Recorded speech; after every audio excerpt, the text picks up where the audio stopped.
I was going to be late again. The timer on my phone showed 12 minutes to deliver a $30 sushi order to some hedge fund bro on the 47th floor of a building that definitely wouldn't let me use the service elevator. My rating had already dropped to 4.6 after last week's disaster involving a pothole, a puddle, and a white dress. One more late delivery and I'd be looking for a new Gia, so when the light turned yellow, I didn't slow down, but I pedaled harder, weaving between a taxi and a delivery truck, my messenger bag bouncing against my hip.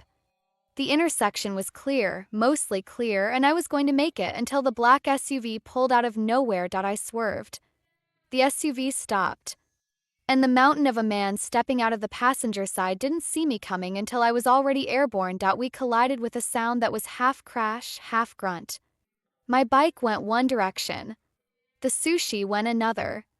And I went directly into the chest of someone built like a refrigerator with anger management issues. We hit the pavement together. For a moment, everything was chaos. Limbs tangled with spokes, wasabi packets scattered across the sidewalk, my helmet cracked against concrete. Then the mountain groaned, rolled over, and I found myself staring up at the bluest sky I'd ever seen. What the hell? The voice came from somewhere above me. Deep. Accented. Definitely not happy. I sat up too fast, my head spinning. I'm so sorry. The light was yellow, mostly yellow, and I didn't see. The words died in my throat because the mountain was now sitting up too, and he wasn't alone. 3 other men in dark suits had materialized from the SUV, all of them reaching inside their jackets in a way that suggested they weren't going for business cards, and stepping out of the back seat, with an expression of mild curiosity rather than fury, was the most beautiful man I'd ever seen. He was tall, not mountain tall, but tall enough, with dark wavy hair that looked like it had been styled by Italian angels and eyes the color of aged whiskey. His suit probably cost more than my entire wardrobe. His watch definitely cost more than my apartment, and he was smiling. Bruno. His voice was smooth, controlled, with just a hint of an accent I couldn't place. Are you alive? The mountain, Bruno apparently, groaned again. She came out of nowhere, boss. I noticed. The beautiful man crouched beside us, his amber eyes sweeping over the wreckage of my delivery. Sushi. Shame. It looks like it was good quality. It was a $30 order, I heard myself say. The guy wanted extra wasabi. He won't be getting it now. The man stood, extending a hand toward me. Can you walk? Yes. I think so. I took his hand, warm, strong, surprisingly gentle, and let him pull me to my feet. The world tilted slightly before stabilizing. I'm really sorry about your... Bruno. I'll pay for any medical bills. Well, I'll try to pay. I don't actually have money, but I can set up a payment plan.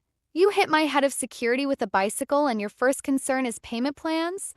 The man laughed, actually laughed, a sound that seemed to surprise even his own men.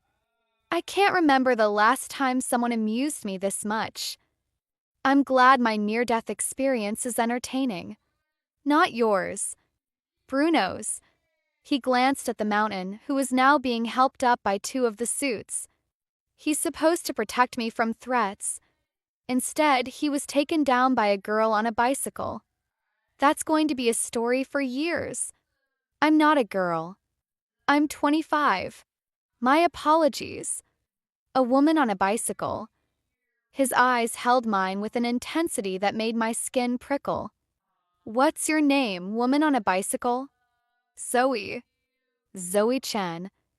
Zoe Chen. He repeated it like he was tasting the syllables. I'm Sebastian Moreno. And you just made my day very interesting. Something about the way he said it made my stomach flip. Not with fear, though maybe it should have been fear, but with something else. Something that felt suspiciously like excitement. Is that good or bad? That depends entirely on what happens next. He pulled out his phone, typing something quickly. My doctor will look at Bruno. My people will collect your bicycle, which, by the way, is now in 3 pieces. And you, me, you're going to have dinner with me. I stared at him. What? Dinner. Food. Conversation. Usually happens in the evening. His smile widened. Consider it compensation for making my afternoon less boring. I can't have dinner with you. I don't know you. You could be a serial killer. I could be.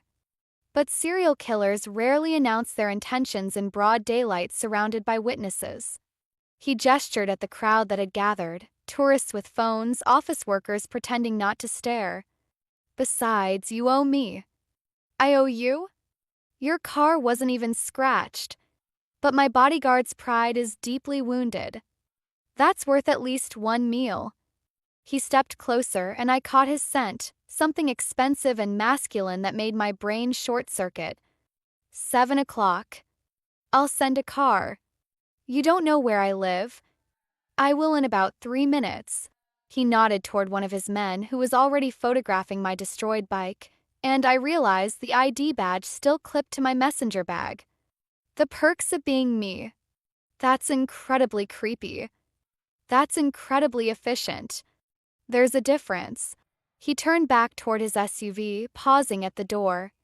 7 o'clock, Zoe-chan. Don't be late. And if I don't show up... He looked at me over his shoulder, and for just a moment, the charming mask slipped to reveal something darker underneath. Then I'll come find you. And the conversation will be much less pleasant. The door closed. The SUV pulled away. And I stood on the sidewalk surrounded by ruined sushi and the wreckage of my bicycle, trying to figure out what the hell had just happened. You're going to dinner with a what? Lena's voice hit a pitch that probably only dogs could hear.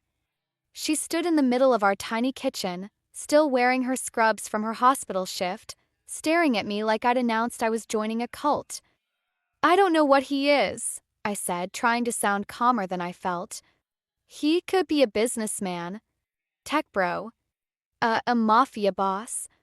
Zoe, I looked him up. Sebastian Moreno. There are articles. Rumors. The people who've crossed him tend to disappear. That's dramatic. That's Google. She thrust her phone at me. Look. Moreno family linked to organized crime. Federal investigation into Moreno Industries. Bodies found in warehouse owned by... Okay. I pushed the phone away. So he's maybe not a tech bro. He's definitely not a tech bro. He's a criminal. A dangerous criminal who somehow got you to agree to dinner. I didn't agree. He told me I was going. And you're just going to let him? What's the alternative? He knows where I live. He literally had someone photograph my ID. I slumped onto our ancient couch. Maybe it's just dinner. Maybe he really was just amused and wants company. Rich people are weird. Rich criminals are weirder. And more murdery. Lena sat beside me, her expression softening. Zoe, I'm worried. This isn't a rom-com. You can't just crash into a crime lord and expect a cute love story. I wasn't expecting anything. I was expecting to deliver sushi and make rent. I rubbed my temples. What am I supposed to do? Run? Hide? He'd find me. You saw those men, they were professionals. So call the police. And tell them what? A handsome man in a nice suit asked me to dinner? That's not a crime. It's coercion. It's complicated. I stood, pacing the small space. Look, I'll go to dinner. In a public place. I'll be polite, I'll eat something overpriced, and then I'll leave. If he's really just bored and looking for entertainment, he'll lose interest once he realizes I'm not that interesting. You're very interesting. Not to someone who probably dates supermodels and heiresses. I attempted a smile. It'll be fine. One dinner. What's the worst that could happen? Lena's expression said she could think of approximately 500 worse things, but before she could list them, my phone buzzed. A text from an unknown number. Car will arrive at 6:45. Wear something comfortable. Looking forward to our conversation. He has my phone number too, I said weakly. Of course he does. Lena threw up her hands. Fine. Go to your possibly fatal dinner. But I'm tracking your location, and if you don't text me every 30 minutes, I'm calling the FBI. The FBI won't care about a dinner date. They will if it's with Sebastian Moreno. She grabbed her phone. I'm also sending your info to my cousin in the precinct. Just in case. Just in case of what? Just in case you end up in several pieces in the Hudson River. That's reassuring. It's realistic. She hugged me tightly. Be careful, Zoe. Promise me. I promise. But as I went to my closet to find something comfortable for dinner with a crime lord, I wondered if careful was even an option anymore. The car arrived at exactly 6:45. It was black, of course, because apparently criminal masterminds had a very specific aesthetic, with tinted windows and a driver who looked like he could bench press my apartment building. Miss Chen. He opened the back door. Mr. Moreno is looking forward to seeing you. That makes one of us. The driver's expression didn't change. Professional to the core. I slid into the back seat, clutching my phone like a lifeline. Lena's tracking app was running. My pepper spray was in my pocket. And I'd worn my most practical dress, black, knee-length, easy to run in if necessary. The drive took 20 minutes, winding through Manhattan streets until we pulled up to a building I didn't recognize. Not a restaurant, I realized with a sinking feeling. A residence. This isn't public. Mr. Moreno prefers privacy for business conversations. This is supposed to be dinner, not business. With Mr. Moreno, everything is business. The driver opened my door. Penthouse level. He's expecting you. I stepped out onto a sidewalk lined with doormen and security cameras. The building was glass and steel, probably worth more than some small countries. Great, I muttered. Dinner in a murder palace. This is fine. The elevator required a key card, which the driver provided. 52 floors later, the doors opened directly into an apartment that stole my breath. It wasn't gaudy. That was the first surprise. I'd expected gold fixtures and velvet furniture, the kind of tacky wealth that screamed, I have money and no taste. Instead, I found clean lines and warm wood, original art on the walls, floor-to-ceiling windows showcasing the city like a living painting, and Sebastian Moreno, standing in the middle of it all, looking like he'd been waiting his whole life for me to arrive. Zoe. He smiled, and something dangerous uncurled in my chest. You came. Did I have a choice? There's always a choice. Most people just don't like their options. He gestured toward a sitting area near the windows. Drink. Water. I want to keep my wits about me. Smart. He poured 2 glasses, water for me, something amber for himself. You're nervous. I'm having dinner with a stranger who may or may not be a crime lord. Nervous is an understatement. May or may not. He handed me my glass. You've done research. My roommate did. She's convinced you're going to murder me. And what do you think? I studied him, the relaxed posture, the easy smile, the eyes that missed nothing. I think if you wanted me dead, I'd already be dead. So either you're planning something worse, or you actually are just bored and looking for entertainment. Worse than death. There are lots of things worse than death. True. He sat across from me, crossing one leg over the other. But I'm not planning any of them. At least not for you. That's comforting. It should be. He sipped his drink. You interest me, Zoe Chen. That's rare. Most people are predictable. They see my money, my power, my reputation, and they react exactly as expected. Fear. Greed. Ambition. But you, I hate your bodyguard with a bicycle and worried about payment plans. Exactly. His smile widened. You didn't know who I was. Didn't care. You were just a woman trying to do her job, and when everything went sideways, your first instinct was responsibility. Not excuses. Not blame. Just how do I fix this? That's not interesting. That's basic decency. You'd be surprised how rare basic decency is in my world. He set down his glass. I want to offer you a job. I nearly choked on my water. A job. Bruno is going to be recovering for at least 2 weeks. Cracked rib. Possible concussion. He held up a hand before I could apologize. I'm not blaming you. I'm explaining. I need someone to fill his role temporarily. You want me to be your bodyguard? I weigh 120 pounds. Soaking wet. Not a bodyguard. A companion. Someone to accompany me to events, run errands, handle situations that require a lighter touch than Bruno provides. That sounds like a personal assistant. Sounds like whatever you want to call it. Pay is $2,000 a week plus expenses. 2 weeks minimum, longer if we both agree. He leaned forward. That's enough to pay off your student loans. I checked. You checked my financial records? I told you. I'm efficient. You're terrifying. I prefer thorough. He stood, moving toward the windows. I know what you're thinking. This is a trap. There's a catch. No one offers this kind of money without wanting something in return. And what do you want?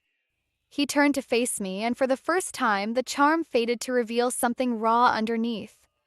Honestly, I want someone who isn't afraid to tell me when I'm wrong. Someone who sees me as a person instead of a position. Someone who crashed into my life, literally, and reminded me that the world is full of surprises. His eyes held mine. I'm surrounded by people who say yes to everything. I'm offering you the chance to say no, to push back, to be real in a world that's suffocatingly fake. And if I refuse the job, then you finish your water, we have a pleasant dinner, and I never bother you again. Just like that. Just like that. I'm not a monster, Zoe. I'm just a man who's very good at getting what he wants. He smiled slightly. But I don't want someone who's forced to be here. That defeats the purpose.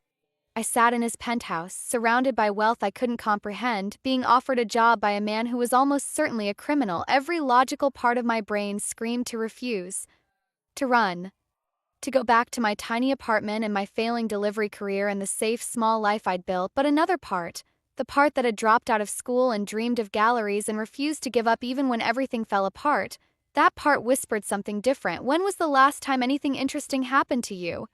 2 weeks, I heard myself say. Then we renegotiate. Sebastian's smile was like sunrise over a battlefield, beautiful and dangerous in equal measure. Welcome to my world, Zoe-chan.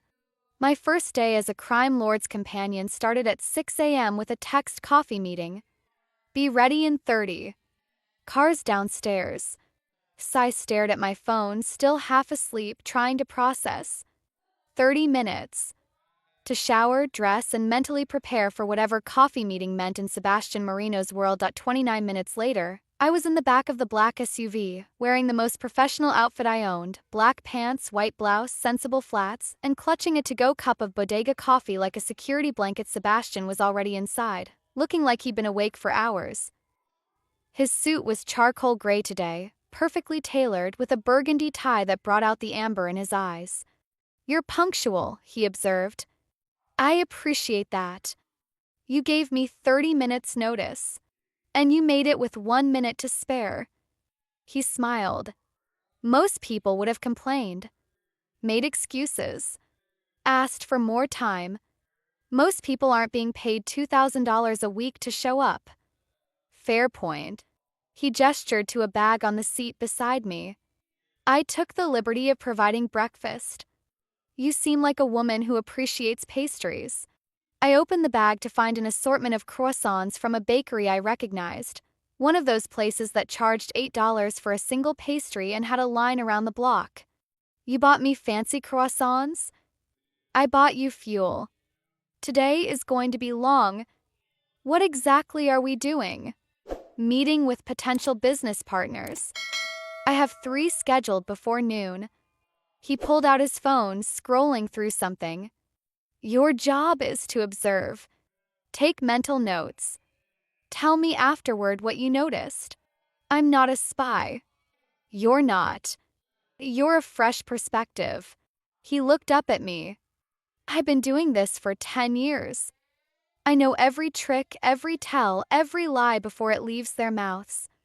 But sometimes I miss things, small details that don't fit my expectations because I've become too familiar with the game. And you think I'll catch what you miss? I think you see people differently. You're an artist, aren't you? Art history degree from NYU before you dropped out. You really did do your research. I told you. Thorough. He tucked his phone away. Artists notice things. Colors. Expressions.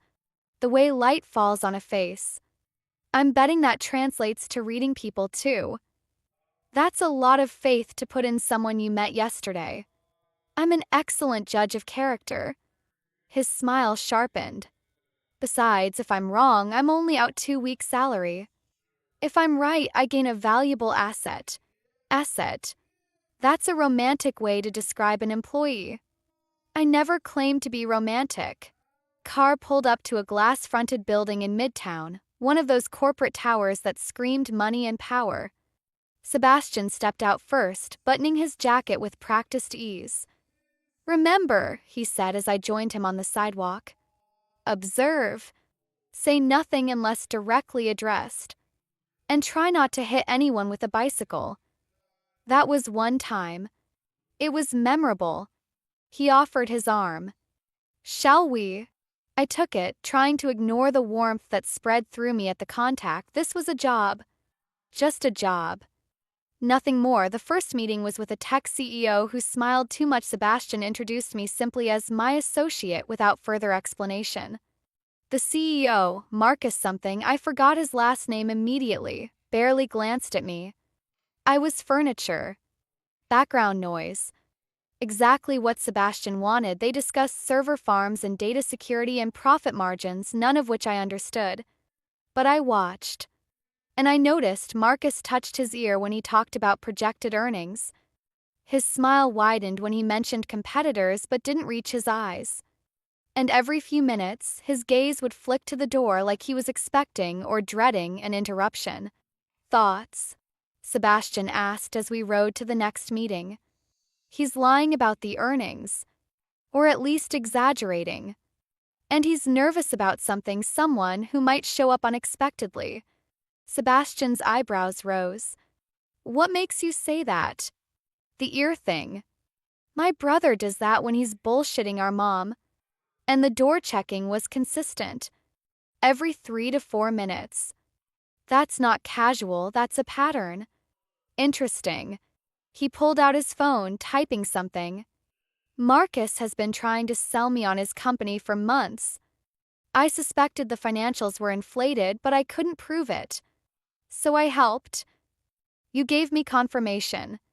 That's valuable. He looked up at me with something like respect. What else did you notice?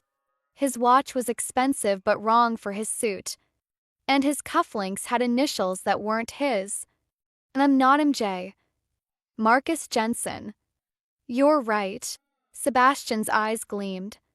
The watch and cufflinks were probably gifts. From someone he's trying to impress or appease. Someone whose name starts with M. A mistress? A mentor? Or a partner he hasn't disclosed? Sebastian smiled. You're good at this. I just notice things. That's exactly what I need. Someone who just notices things. He tucked his phone away. The next meeting is more important. A potential investor named Antonio Reyes. Old money. Conservative. He'll scrutinize everything, including you. Should I be worried? You should be yourself. That seems to work well enough. Antonio Reyes was everything Sebastian described, and worst, he was 70 if he was a day, with silver hair and cold blue eyes that evaluated me like I was livestock at auction. His handshake was deliberately crushing. His smile was condescension wrapped in politeness. Miss Chen. He somehow made my name sound like an insult. An unusual choice for an associate. Mr. Moreno prefers unusual, I said before I could stop myself. Sebastian's lips twitched. Antonio's eyes narrowed. Indeed. The old man settled into his chair. Shall we discuss business, or are there more surprises? The meeting was tense. Antonio questioned everything, Sebastian's projections, his timeline, his judgment. It felt less like a negotiation and more like a test, though I couldn't figure out what was being tested until I noticed Antonio's assistant. She stood in the corner, silent and still, taking notes on a tablet. But her eyes weren't on the tablet. They were on Sebastian, watching him with an intensity that seemed personal, and Sebastian noticed too. I saw his gaze flick to her once, twice, a muscle tightening in his jaw. They knew each other. Had history. Something Antonio was using. Your expansion plans are ambitious, Antonio was saying. Perhaps too ambitious for someone of your youth. Age is irrelevant when results speak for themselves. Results can be manufactured. Loyalty cannot. Antonio's smile sharpened. I've heard rumors, Sebastian, about instability in your organization, about a former partner who feels wronged. Victor Torres is a bitter man with delusions of relevance. Victor Torres is a man with resources and grudges. A dangerous combination. Antonio stood, signaling the meeting's end.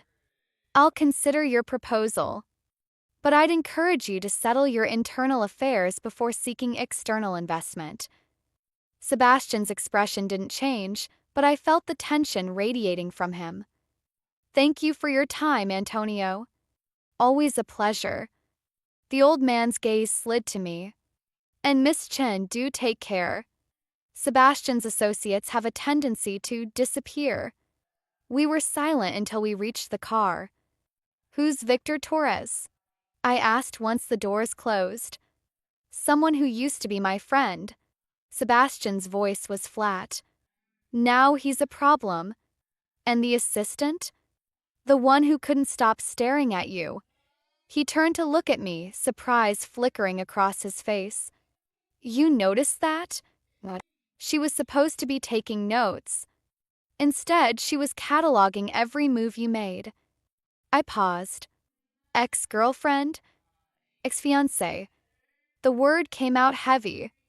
Isabella. She left me for Victor 2 years ago. That's complicated. That's business. In my world, love and power are interchangeable currencies. He stared out the window. Victor and I built this organization together. When things fell apart, he took Isabella and half my territory. We've been at war ever since. And Antonio is using her presence to rattle you. Antonio is testing whether personal history affects my judgment. Sebastian's jaw tightened. It doesn't. But it bothers you. Many things bother me. I don't let them show. He finally looked at me. Why are you asking? Because if I'm going to do this job, observe, report, help, I need to understand the landscape. Who the players are. What's at stake? What's at stake is everything I've built. Everything I am. His voice softened unexpectedly. I've spent 10 years becoming someone powerful enough that no one could hurt me again. Victor wants to tear that down. Antonio wants to pick the bones. And Isabella, what does Isabella want? I don't know anymore. He exhaled. I thought I knew her. Loved her. Planned a future with her. And then one day she was gone. No explanation, no goodbye, just a note saying she'd chosen Victor. That's brutal. That's life. He straightened, reassembling his mask. The third meeting is in an hour. A potential acquisition. Try to notice if the owner is planning to betray me too. Sebastian, we should eat first. You haven't touched your croissants.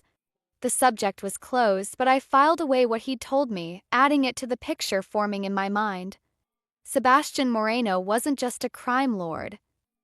He was a man who'd been broken by betrayal and rebuilt himself into something harder. That I understood that more than I wanted to admit. The third meeting was mercifully uneventful. By 2 p.m., we were back in the SUV, and I was exhausted in a way that had nothing to do with physical exertion.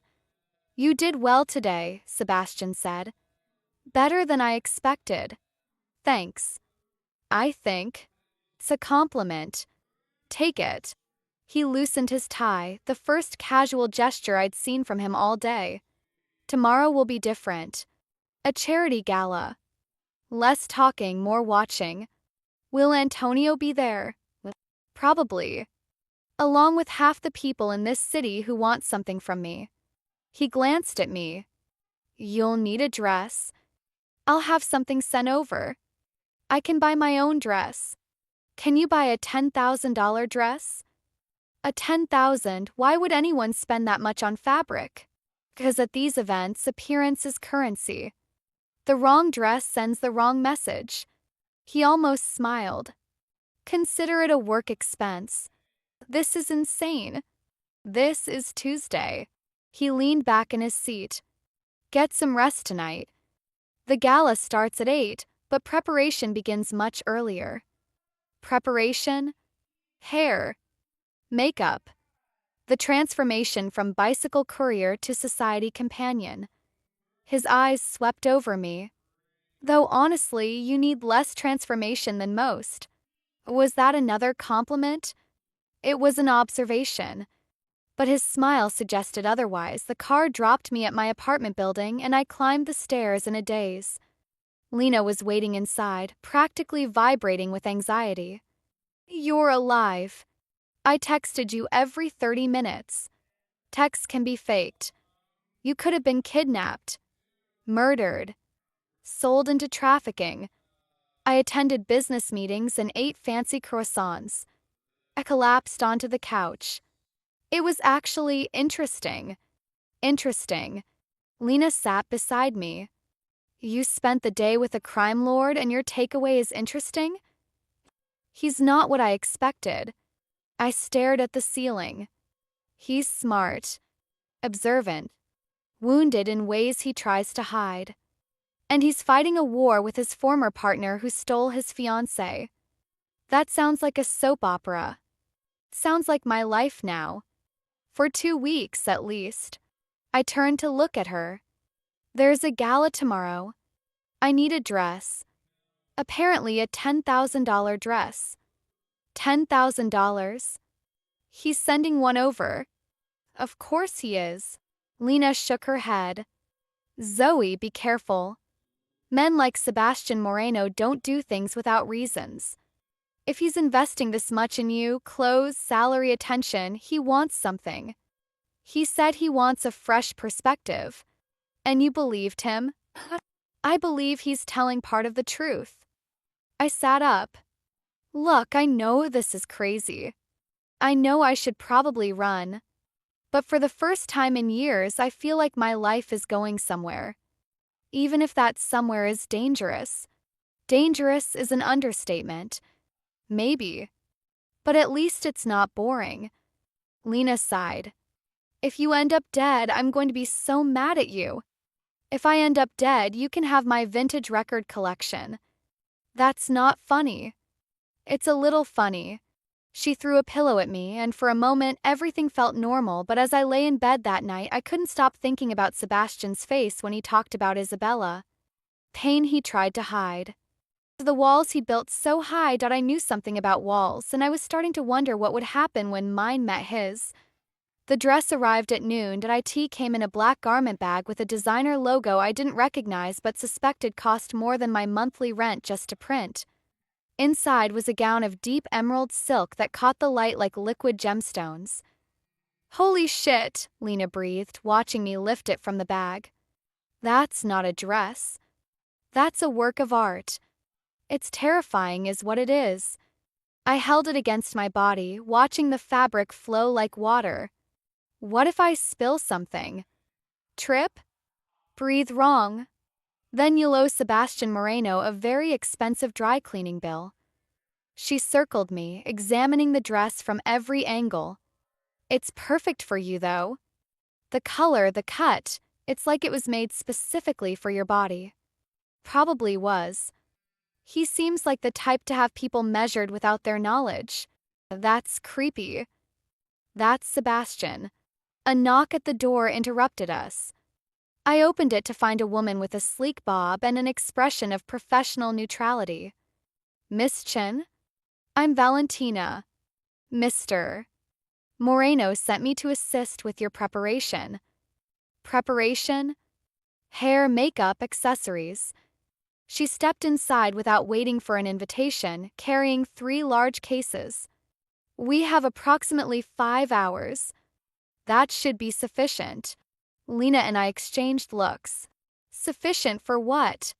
I asked. Valentina's smile was patient. For transformation.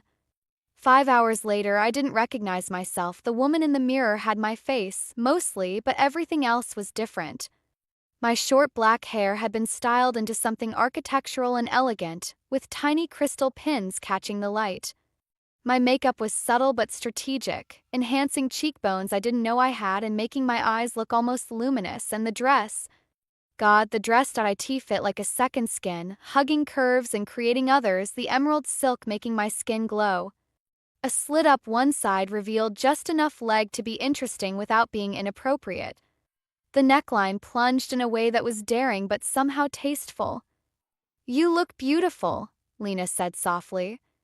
I look like someone else. You look like the best version of yourself. She squeezed my hand. Sebastian Moreno isn't going to know what hit him. He's my employer. For now. Her smile was knowing. Text me every hour. And if anything feels wrong, I'll call you immediately. I hugged her carefully, trying not to disturb Valentina's work. Thank you for not talking me out of this. Would it have worked? Probably not. Then why waste the energy? She pushed me toward the door. Go. Be fabulous. Try not to crash into anyone important. Car was waiting downstairs, but this time Sebastian was inside. He looked up as I slid into the seat and something shifted in his expression. Not the calculated assessment I'd grown used to, something rawer. More vulnerable. You look. He trailed off, seeming to search for words. Extraordinary. Valentina is very good at her job. Valentina enhanced what was already there. His eyes held mine. I knew you were beautiful. I didn't realize you were stunning.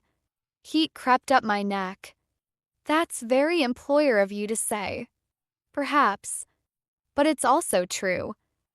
He looked away first, a small victory that felt larger than it should. The gala tonight is hosted by the Castellano family. Old money, old influence. They're neutral in my conflict with Victor, which makes their event valuable territory. Neutral meaning they'd work with either of you?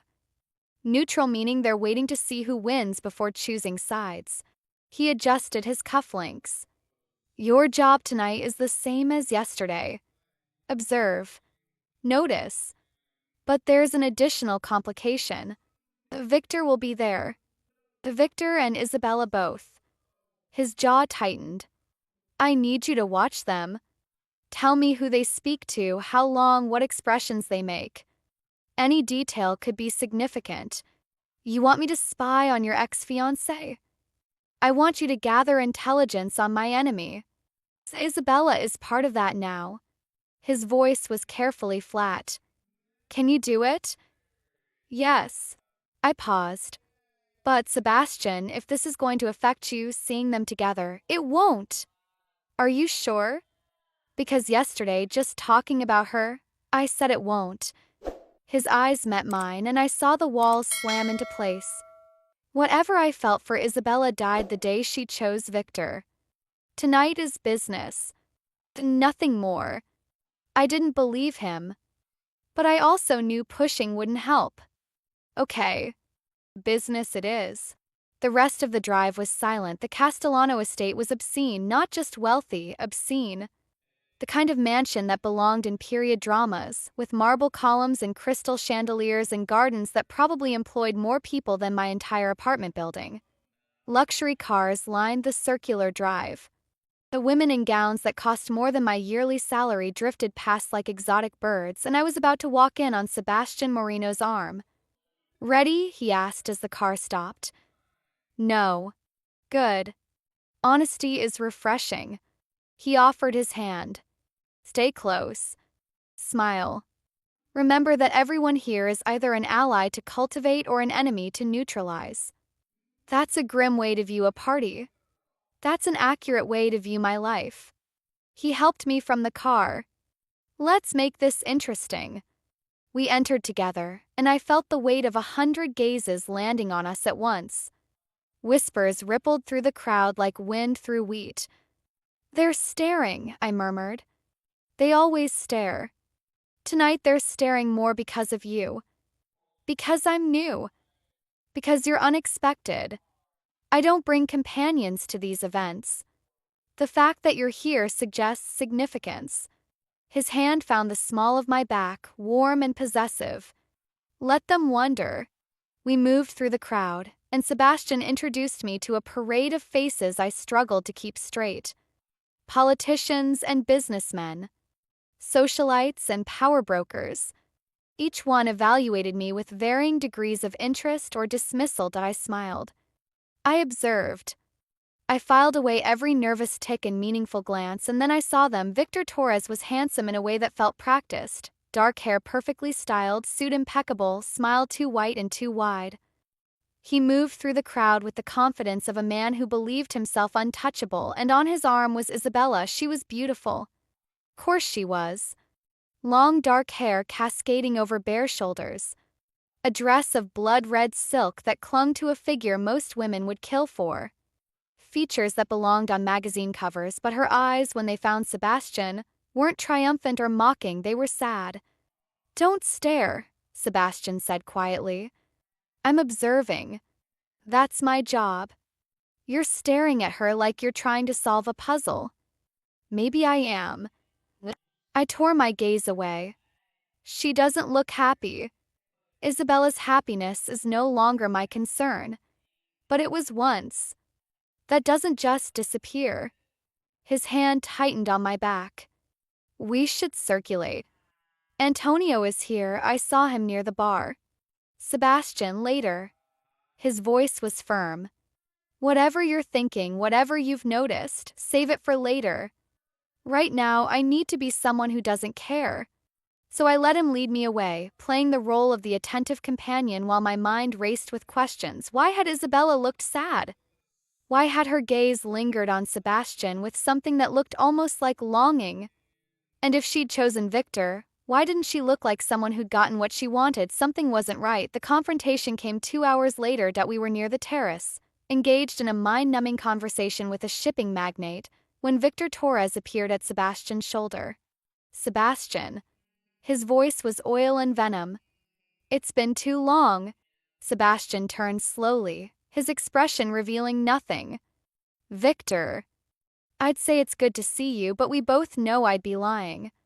"Honesty. How refreshing."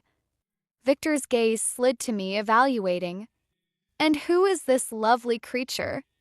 Don't tell me you've finally found someone willing to tolerate your company." "Zoe Chen." Sebastian's voice was ice. "My associate." "Associate? Is that what we're calling it now?" Victor stepped closer to me, and I forced myself not to flinch. "Tell me, Zoe Chen, has he shown you his true colors yet? The violence? The cruelty? The bodies he's buried to build his empire? I've seen enough to form my own opinions." "Have you? Then you're either very brave or very foolish." His smile sharpened. "Probably both, given that you're standing here." "Victor." Sebastian's hand closed around my arm, pulling me slightly behind him. "If you have business, discuss it with my people. If you're here to threaten my companion, we're going to have a very different conversation." "Threaten?" "I'm simply warning her. The way I wish someone had warned Isabella before she wasted 5 years on a man incapable of love. Isabella made her choice. Isabella was rescued from a bad situation. There's a difference." Victor's eyes glittered. But I didn't come here to rehash old wounds. I came to deliver a message. Then deliver it and leave. Castellanos have agreed to hear my proposal next week. If they accept, their support and their territory will be mine. Victor's smile was triumphant. Your empire is crumbling, Sebastian. Best to abandon ship before it drags you under. My empire is stronger than ever. Is it? Then why are you surrounded by new faces instead of old allies? Why is Bruno recovering from injuries instead of standing at your side? Why do you bring a bicycle courier to events that require sophistication? Victor laughed. You're weakening. Everyone can see it. What everyone sees is a desperate man grasping at victories he hasn't earned. Sebastian's voice was deadly calm. Enjoy your delusions, Victor. Reality will catch up eventually. Victor's expression flickered. Just for a moment, something darker underneath the smooth facade. We'll see who reality favors. He turned to leave, then paused. Oh, and Zoe? When you're ready to choose the winning side, my door is always open. He disappeared into the crowd, leaving tension crackling in the air. I'm sorry, Sebastian said quietly. That was informative. I turned to face him.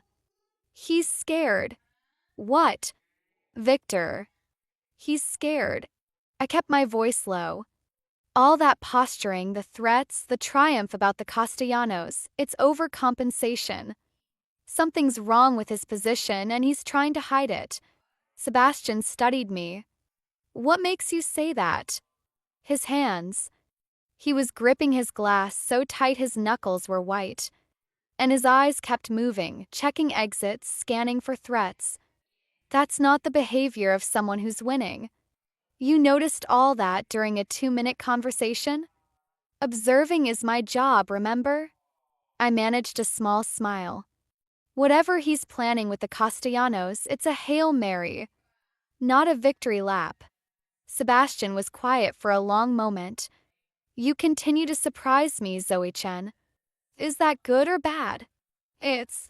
He paused, something shifting in his expression. It's exactly what I needed. Before I could respond, another voice cut through the moment. Sebastian. We both turned. Isabella stood a few feet away, alone, her expression a complicated mixture of emotions I couldn't read. Isabella. Sebastian's voice was carefully neutral. Shouldn't you be with Victor? Victor is busy. Celebrating a victory he hasn't won yet. She stepped closer, her eyes fixed on Sebastian's face. Can we talk? Privately. I don't think that's appropriate. Please. The word cracked slightly. 5 minutes. That's all I'm asking. Sebastian's jaw tightened. I could feel the tension radiating from him, the war between wanting to refuse and something else. 5 minutes, he said finally. Zoe, wait for me by the bar.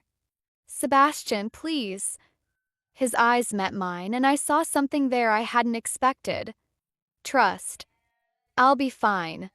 I watched them walk toward a secluded corner of the terrace, two people with a history I couldn't understand, about to have a conversation that would change everything, and for reasons I didn't want to examine, the sight of them together made my chest ache. Sebastian found me 20 minutes later. His expression was unreadable, but something about his posture had changed. The rigid control had cracked slightly, revealing exhaustion underneath. What did she want? I asked. To warn me. He signaled for a drink. Victor is planning something beyond the Castellanos. Something dangerous. She wouldn't say what, but she was afraid. You believe her? I don't know. He accepted his whiskey, draining half of it in one swallow. She also said she was sorry. For leaving. For the way she left. Did that help? It complicated things. He stared into his glass. I spent 2 years hating her, convincing myself she was the villain.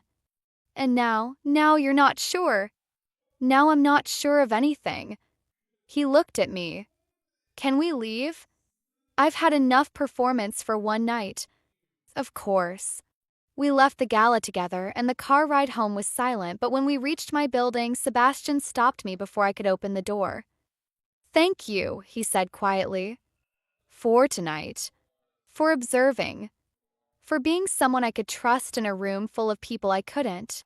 That's what you're paying me for. I'm paying you to be an associate. What you've become is something else." His eyes held mine. Something I didn't expect and don't entirely understand. "Sebastian, good night, Zoe." He pulled back, reconstructing his walls. "Tomorrow we'll discuss what Isabella told me and figure out what Victor is planning."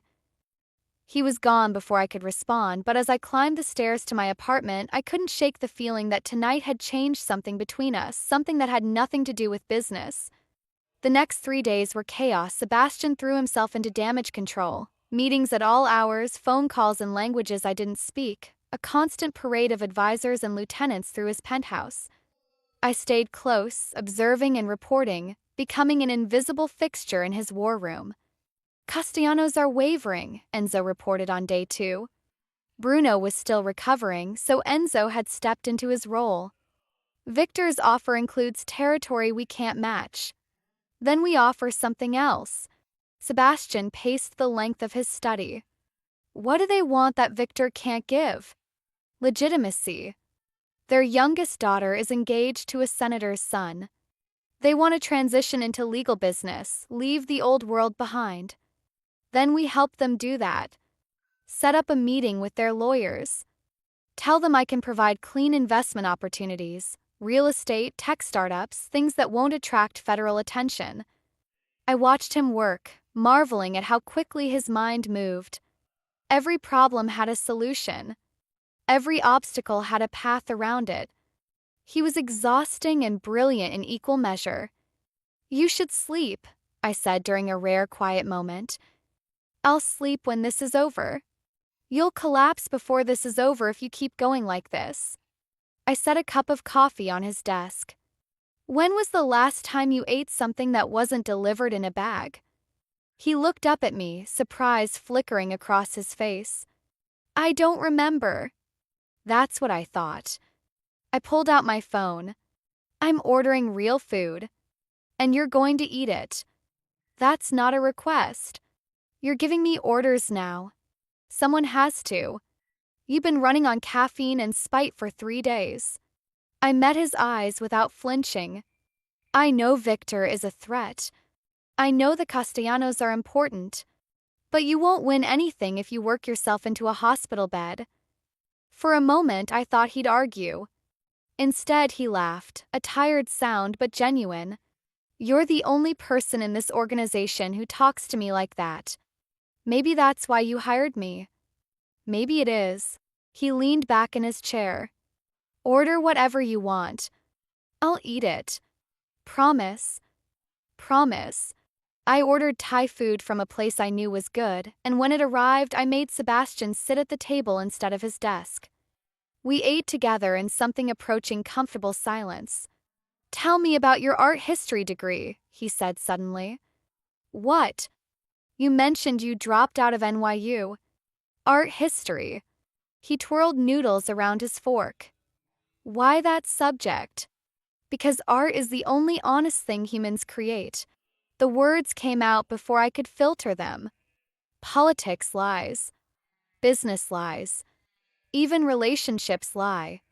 But art, real art, it shows you exactly what the artist felt. No pretense. No manipulation. That's very idealistic. I know. That's probably why I ended up delivering food instead of working in a gallery. I shrugged. The art world is just as corrupt as every other world. I couldn't stomach the hypocrisy. "So you chose poverty over compromise?" "I chose authenticity over bullshit." I met his eyes. "Not everyone values money above everything else." "No. Some people value integrity." His voice softened. "That's rare. Especially in my experience. Is that why you keep me around?" "Because I'm rare. Keep you around because you make me think differently." Because you see things I miss. Because, he paused, something shifting in his expression. Because when I'm with you, I remember there's more to life than the game I'm playing. Sebastian, I know this is a job. I know there are boundaries we shouldn't cross. He set down his fork. But I'd be lying if I said I wasn't starting to feel something that has nothing to do with business. My heart stuttered. We shouldn't, I know. I know we shouldn't. He stood, moving to the window. Forget I said anything. It was inappropriate. But I couldn't forget. 'Cause the truth was, I felt it too, the pull. The awareness. The way my breath caught whenever he looked at me for too long. Sebastian. He turned. I feel it too. The admission cost me something, some wall I'd been maintaining without realizing it. But you're right. We shouldn't. Not now. Not with everything that's happening. And after. When this is over. When Victor is dealt with and the Castellanos have chosen sides. His eyes held mine. What happens then? I don't know. I stood, crossing to stand beside him at the window. But maybe we could find out together. He didn't touch me. Didn't close the distance between us. But something passed between us in that moment. An understanding, a promise, a possibility suspended in the space where our futures might converge. Together, he repeated softly. I'd like that. The attack came 2 nights later that I was in my apartment, finally getting a full night's sleep, when my phone exploded with notifications. Sebastian. Enzo. Unknown numbers. Victor made his move. Get somewhere safe. Don't go to the penthouse. I was still processing when the door to my apartment crashed open. 2 men in dark clothes. Guns drawn. The moving with the efficiency of professionals. Miss Chen. The first one smiled. Mr. Torres would like a word. I didn't think. I just moved. The pepper spray was in my pocket. I'd been carrying it since the first day with Sebastian. I aimed for the closest man's face and ran before his screams fully registered down the fire escape. Into the alley. Running through Brooklyn streets I knew better than any GPS, my bare feet slapping against concrete because I hadn't had time for shoes. I made it 3 blocks before they caught up. A car screeched beside me. Hands grabbed my arms. Something pressed against my neck, and the world went soft and dark. I woke up in a warehouse, not the cinematic kind, not elegant or intimidating. Just a warehouse. Cold concrete. Industrial lighting. The smell of rust and old water, and Victor Torres, sitting across from me like we were about to have a pleasant conversation. Miss Chen. His smile was reptilian. I apologize for the rough handling. My men can be overzealous. Where am I? Somewhere Sebastian won't find you. At least not in time. Crossed his legs, the picture of casual menace. You become something of a problem, you know. A variable I didn't anticipate. I'm nobody. I deliver food on a bicycle. You were nobody. Then you crashed into Bruno, charmed Sebastian, and started whispering observations that have cost me 3 deals in the past week. His expression hardened. You see things. Important things. And you give that information to my enemy. I'm just doing my job. Your job is making my life difficult. So I'm going to use you to make Sebastian's life more difficult. He stood, circling my chair. Here's what's going to happen. I'm going to call Sebastian. Tell him I have you. And then we're going to negotiate. He won't negotiate. You know that. Everyone negotiates when the stakes are high enough. Victor crouched beside me, his face inches from mine. The question is what Sebastian values more, his empire or his new toy? I'm not his toy. No? Then what are you? His eyes searched my face. I've known Sebastian for 15 years. He doesn't form attachments. Doesn't let people close. And yet here you are in his penthouse at his side in his confidence after barely 2 weeks. He laughed softly. Either you're remarkable or he's finally losing his edge. Maybe both. Maybe. He straightened. I suppose we'll find out. He pulled out his phone, dialing a number I recognized. Sebastian. I have something of yours. The next hour was the longest of my life. Victor made me listen to the conversation, Sebastian's voice, tight with fury, demanding proof of life. Victor's calm responses, laying out terms I only half understood. Territory. Money. Public acknowledgement of Victor's superiority and Sebastian's eventual reluctant agreement. He must really care about you, Victor observed after hanging up. I asked for everything he's built over the last decade and he didn't hesitate.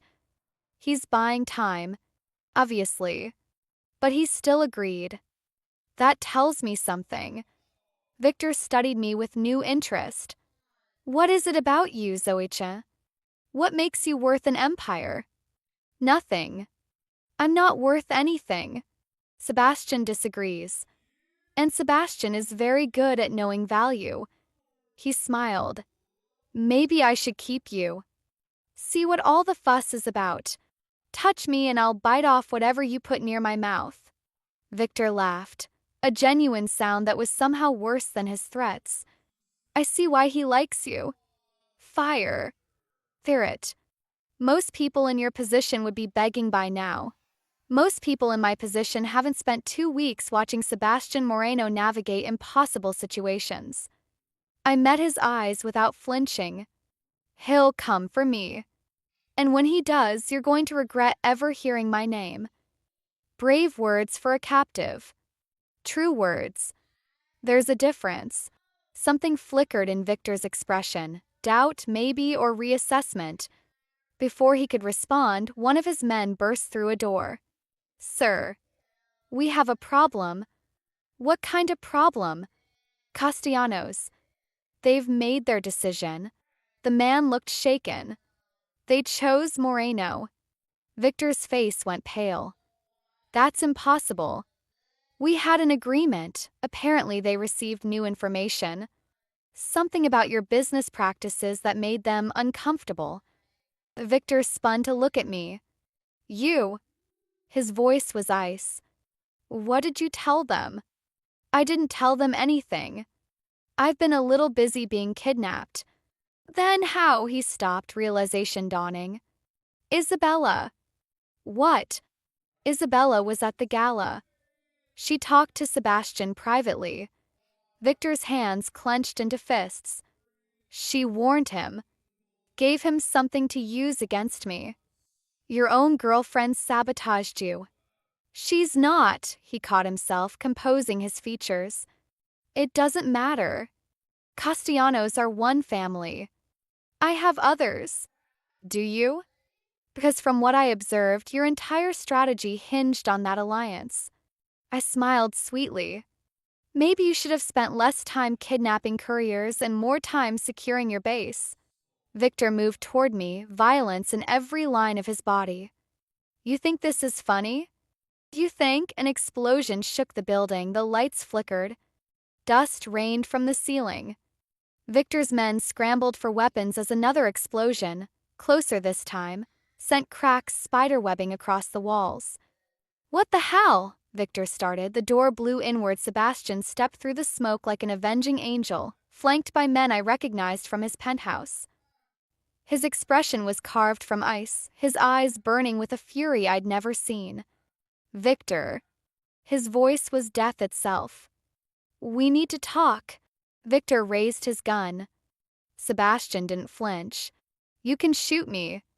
But my people have this building surrounded. You'll be dead before my body hits the floor. Sebastian moved forward. Let her go. Now. Or what? Or I stop pretending to be civilized. The tension stretched like a wire about to snap, then Victor laughed, a broken sound, and lowered his weapon. Take her. Take everything. His voice was hollow. It's over anyway. Castellanos. Isabella. Everything I built. He looked at Sebastian with something almost like respect. You won. Enjoy it while it lasts. Sebastian didn't respond. He just crossed to me, his hands finding my face, checking for damage. Are you hurt? No. Just scared. I managed a weak smile. Took you long enough. I came as fast as I could. His voice cracked slightly. When I got the call, when I realized, I'm okay. I'm okay. I gripped his wrists. Get me out of here. He pulled me to my feet, wrapping his arm around me protectively. Enzo, secure Victor.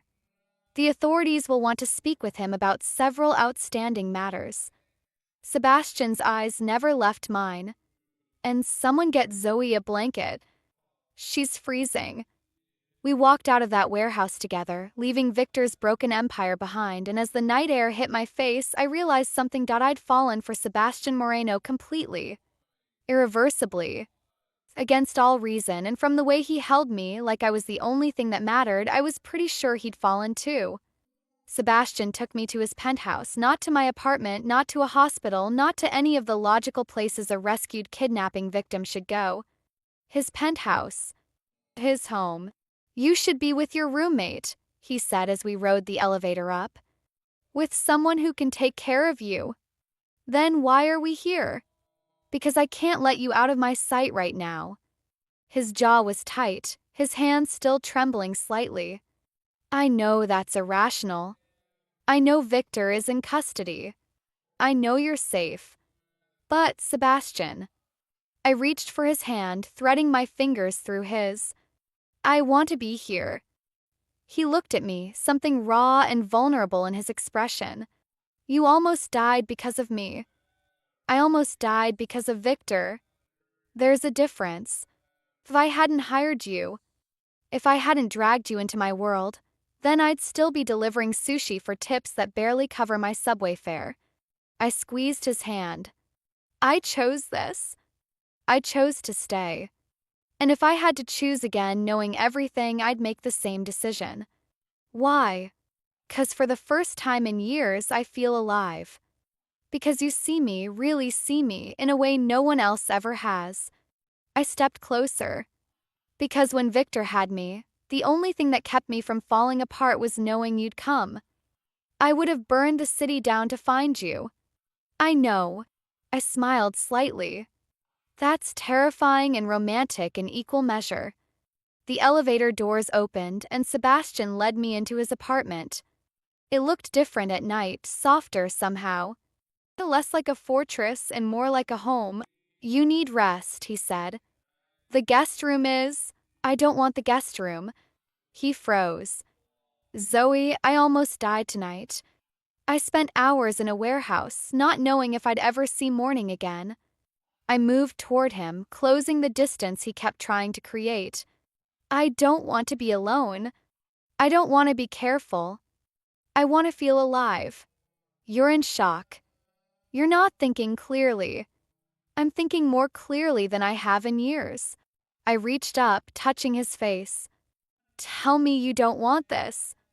Tell me the past 2 weeks meant nothing. Tell me to leave, and I will. He was silent for a long moment, then his hands found my waist, pulling me against him with desperate strength. I can't tell you any of those things. His voice was rough. I've been trying to maintain boundaries, trying to be professional. But the moment Victor called, the moment I heard your voice, every wall I've built came crashing down. Then stop building them. He kissed me, not soft or questioning, fierce. Desperate. The kiss of a man who'd almost lost everything and was finally allowing himself to claim what he wanted. I kissed him back with equal intensity, my fingers tangling in his hair, my body pressed against his like we could eliminate every bit of space between us. Zoe. My name was a prayer on his lips. Are you sure? I've never been more sure of anything. He lifted me easily, carrying me toward a room I'd never seen. His bedroom, and everything else faded away. I woke up in silk sheets that I was starting to recognize, but this time there was no confusion, no fear, just warmth and the steady rhythm of Sebastian's heartbeat beneath my cheek. You're thinking too loud. His voice was rough with sleep. I can feel it. I'm trying to figure out what this means. What does what mean? Us. This. I lifted my head to look at him. The job was supposed to be 2 weeks. It's been 12 days. What happens when the time is up? What do you want to happen? I asked first. He smiled, a real smile, unguarded in a way I'd rarely seen. I want you to stay. Not as an employee. Not as an associate. As. He paused, searching for words. As whatever you want to be. Whatever you're willing to give. That's very open-ended. I've spent my whole life trying to control outcomes, predict variables, eliminate uncertainty. His hand traced my spine. But you can't be controlled or predicted, and I've realized I don't want you to be. That sounds almost romantic. I'm learning. He pulled me closer. Stay, Zoe. Not because I'm paying you. Not because you feel obligated. Stay because you want to. And if I want to keep my apartment, keep some independence, I'm not ready to move in and become a kept woman. I wouldn't expect you to be. Your independence is part of what I love about you.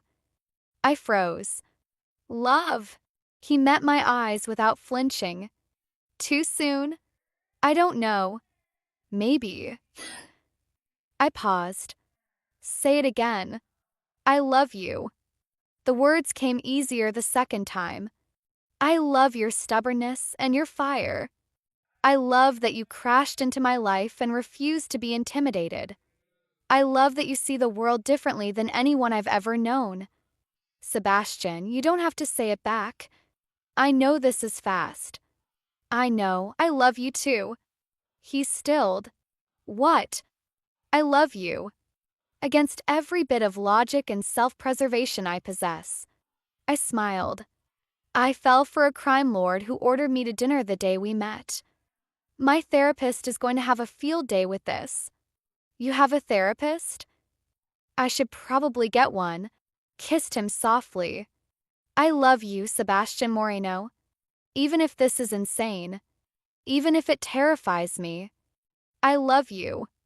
His smile was like sunrise. The next week was a strange kind of paradise. Victor was in federal custody, facing charges that would keep him imprisoned for decades. Castellanos had formally allied with Sebastian. And slowly, the chaos of the past days settled into something approaching normalcy. Or what passed for normal in Sebastian Moreno's world. I want you to meet someone, he said one morning over breakfast. Who? My mother. I nearly choked on my coffee.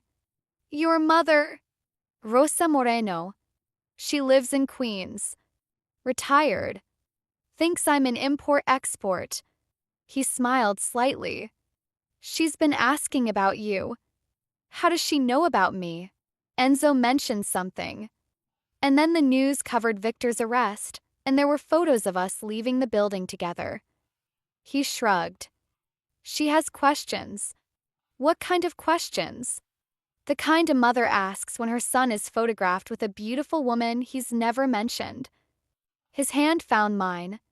You don't have to come. I know it soon. But she's important to me, and you're important to me, and eventually those two facts will need to coexist.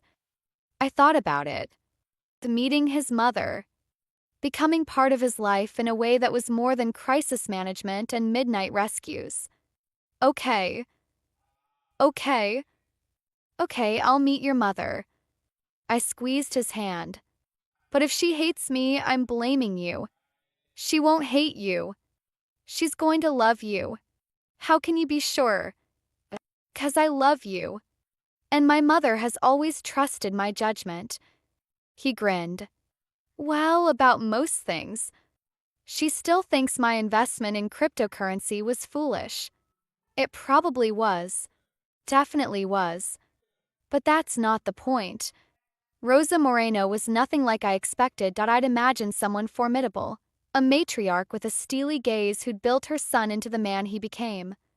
Instead, I found a small woman with warm eyes and silver-streaked hair, wearing an apron covered in flour. Sebastian. She pulled him into a hug that he accepted with surprising tenderness.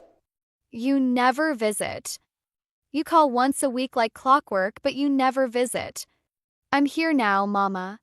Only because you want something. But her smile was fond. And this must be Zoe. It's nice to meet you, Mrs. Moreno. Rosa. Mrs. Moreno makes me sound old. She took my hands, examining my face with an intensity that reminded me of her son. You're prettier than the photos. Skinnier, too. Don't they feed you? Mama, I'm making empanadas. You'll stay for lunch. Both of you. It wasn't a question. The next 3 hours were surreal in the best way. Rosa Marino's kitchen was chaos. Pots bubbling, spices flying, music playing from an ancient radio. She put me to work immediately, teaching me to fold empanadas while interrogating me about my life with the subtlety of a bulldozer. Art history? That's lovely. Why did you stop? Money mostly. Student loans are a crime. Education should be free. In my country, it was affordable. Here, you have to sell your soul. She patted my hand. But you're smart. I can tell. Sebastian only surrounds himself with smart people. Mama, you're going to scare her. I'm going to know her. There's a difference. Rosa turned to me. He thinks I don't know what he does. That import-export is a good cover story. I froze. You know. I'm old, not stupid. I know my son is not a simple businessman. Her voice softened. But I also know he's a good man. Complicated, yes. Sometimes too hard. But good underneath. She met my eyes. You see it too. That's why you stayed. I see someone who's trying. Someone who wants to be better than he thinks he can be. That's all any of us can do. Rosa smiled. You'll be good for him. I can tell. You won't let him hide behind his walls. I'll try not to. Don't try. Do. She pressed an empanada into my hands. Now eat. You're too skinny to try anything.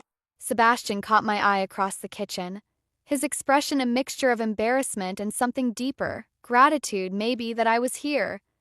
That I'd chosen to be part of this. I smiled back, and for the first time in years, I felt like I belonged somewhere. The drive back to Manhattan was quiet but comfortable.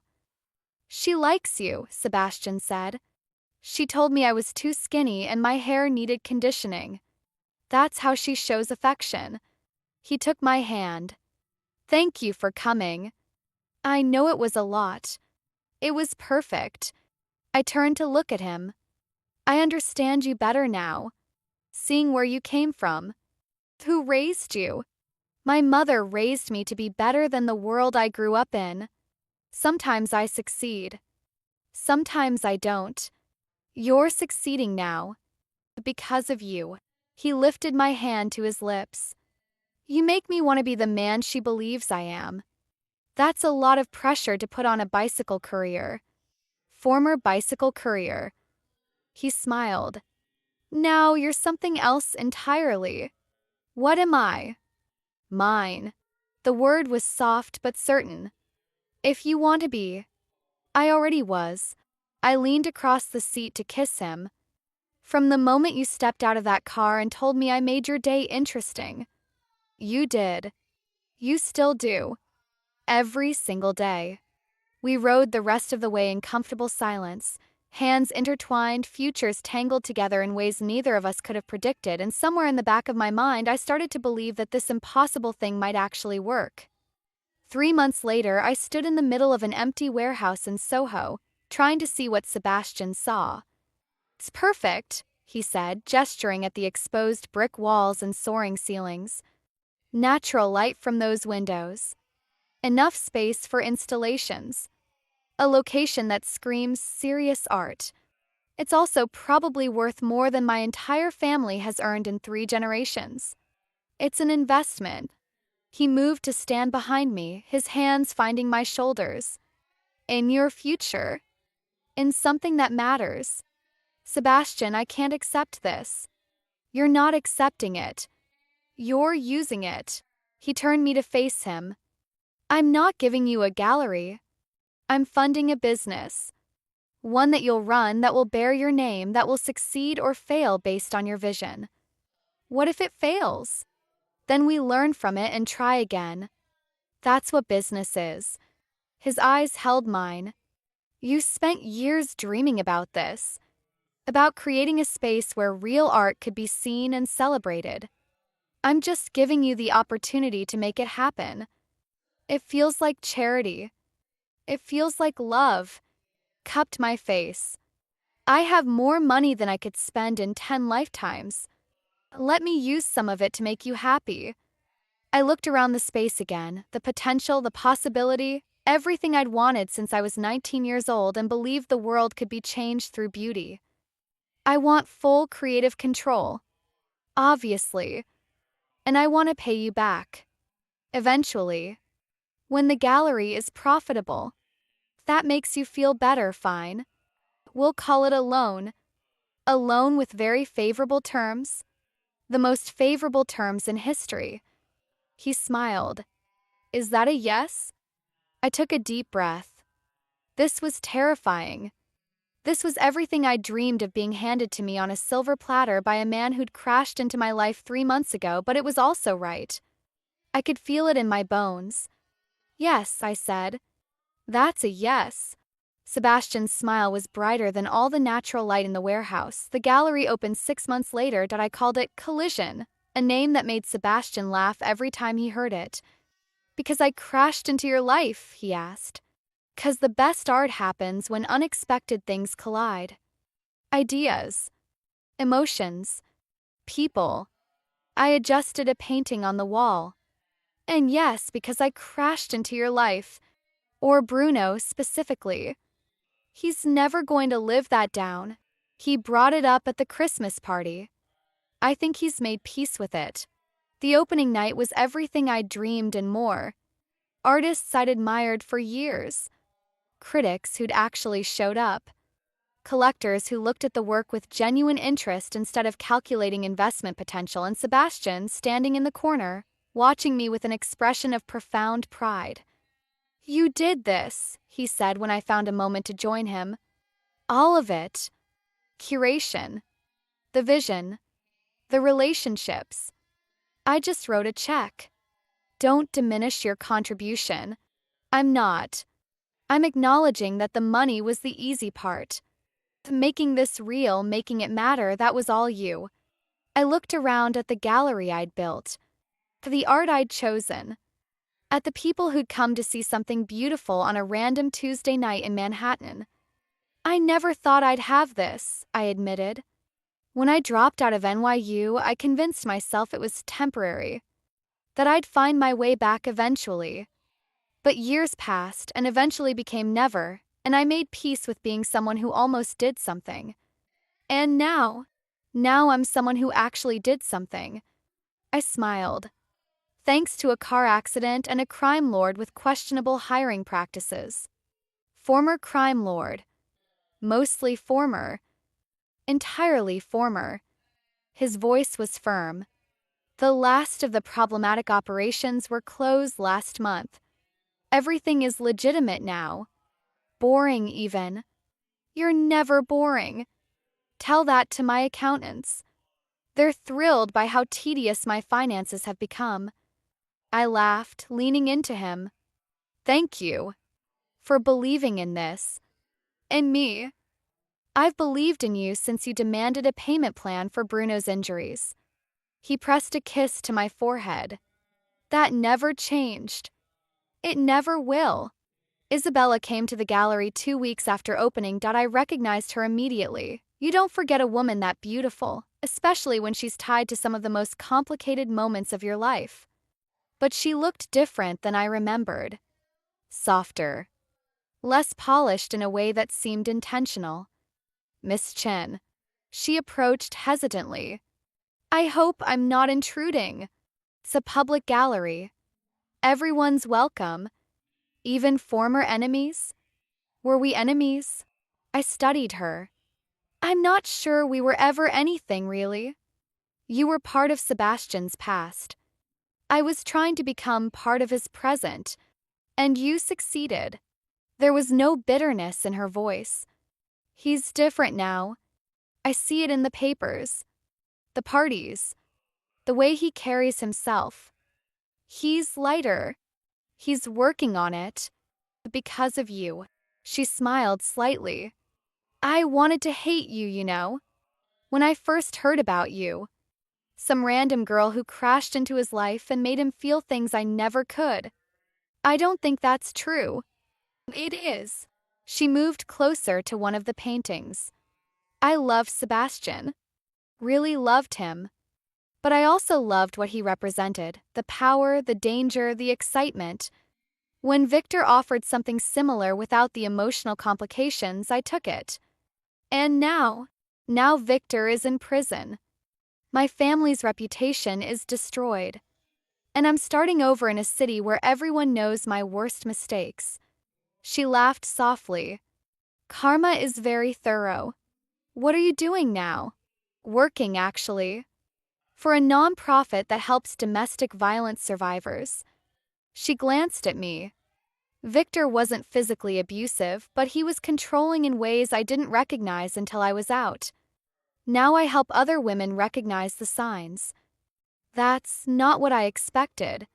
Neither did I. But sometimes the worst experiences lead to the best outcomes. She turned to face me fully. I wanted to thank you for what you did at the Castellano Gala. I didn't do anything. You saw through Victor's performance. Noticed he was scared when everyone else saw confidence. That information, whatever Sebastian did with it, changed everything. I just observed. You did more than that. You gave Sebastian a weapon he didn't know he needed. Isabella's expression was complicated. Take care of him, Zoe. He deserves to be happy. Even if it took losing him for me to realize that. She left before I could respond, but that night when I told Sebastian about the visit, he was quiet for a long time. She's building a new life, I said. Helping people. It sounds like she's actually becoming someone worth being. Maybe. His voice was distant. I spent 2 years hating her, blaming her for everything that went wrong. But watching Victor's organization collapse, seeing how he treated the people around him, he paused. Maybe she was running from something, not running towards someone. Does that change how you feel? About her? No. That chapter is closed. He pulled me closer. But it makes me wonder how many other people in my world were trapped in situations they didn't know how to escape. Is that why you've been so focused on legitimizing everything? Partly. And partly because I want to be someone my mother isn't embarrassed by. Someone you can be proud of. He met my eyes. Someone worthy of what we're building together. You already are. I'm working on it. He smiled. Every day I'm working on it. The proposal came on a Thursday, not a special Thursday. Not an anniversary or a birthday or any of the moments you'd expect. Just a random Thursday in September when the leaves were starting to turn and the city smelled like possibility. We were on the rooftop of Sebastian's building. Our building now, though I still kept my apartment in Brooklyn for reasons I couldn't entirely explain. He'd made dinner himself, which was still a novelty. Sebastian Moreno, crime lord turned legitimate businessman, making pasta from scratch. This is good, I said, twirling noodles around my fork. Really good. You're getting better. YouTube tutorials. The great equalizer. He watched me eat with obvious pleasure. I have something for you. If it's another car, I'm saying no again. I don't even have a license. It's not a car. He reached into his pocket, pulling out a small velvet box. It's something else entirely. My heart stopped. Sebastian, don't panic. Just listen. He set down his fork, his expression more vulnerable than I'd ever seen it. A year ago, you crashed into my life. Literally. You hit my bodyguard with a bicycle and worried about payment plans while covered in wasabi. It was a memorable day. It was the best day of my life. I just didn't know it yet. He opened the box, revealing a ring that made my breath catch, a simple band with a single diamond that somehow caught every bit of light on that rooftop. I've spent my whole life controlling outcomes, predicting variables, making sure nothing surprised me. And then you came along and surprised me every single day. Sebastian, you challenged me, pushed back when everyone else agreed, saw things I missed and made me question assumptions I didn't know I had. His voice roughened. You made me want to be better. Not just successful or powerful, but actually better. As a person. As a man. You were already good. I was surviving. There's a difference. He took my hand. With you, I'm living. For the first time in my life, I'm actually living. And I don't ever want to go back to the way things were before. He slid from his chair to one knee. Zoe-chan. Bicycle courier. Art lover. Gallery owner. The most unexpected thing that ever happened to me. His eyes held mine. Will you marry me? I looked at him, this impossible man who'd transformed my life in ways I couldn't have imagined. Who'd seen potential in a random accident and turned it into something extraordinary, who loved me without conditions or limits or any of the boundaries I'd expected. Yes. The word came out as a whisper. Yes. Yes, I'll marry you. I was crying now, tears streaming down my face. You impossible, wonderful, occasionally terrifying man. Yes.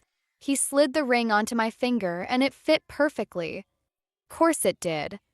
Sebastian Moreno didn't do anything by half measures, then he was kissing me, lifting me from my chair, spinning me around on that rooftop while the city glittered below us like a promise. I love you, he said between kisses. I love you so much it scares me. Good. Be scared. I laughed through my tears. I'm terrified every single day. It's only fair. Together, then. Terrified together. That's all I've ever wanted. We married in the spring, not at a grand venue or an exclusive church, but at Rose's house in Queens. In her backyard, surrounded by flowers she'd planted herself and food she'd spent a week preparing, the guest list was small. Lena, who'd finally stopped threatening to call the FBI every time I mentioned Sebastian. Bruno, fully recovered and serving as best man despite the bicycle incident that had started it all. Enzo and a handful of others from Sebastian's organization who'd become something like family, and Rosa, crying happy tears from the front row as her son promised to love me for the rest of his life. You're sure about this? Sebastian asked as we waited for the ceremony to begin. It's not too late to run. Run where? You'd find me. I would.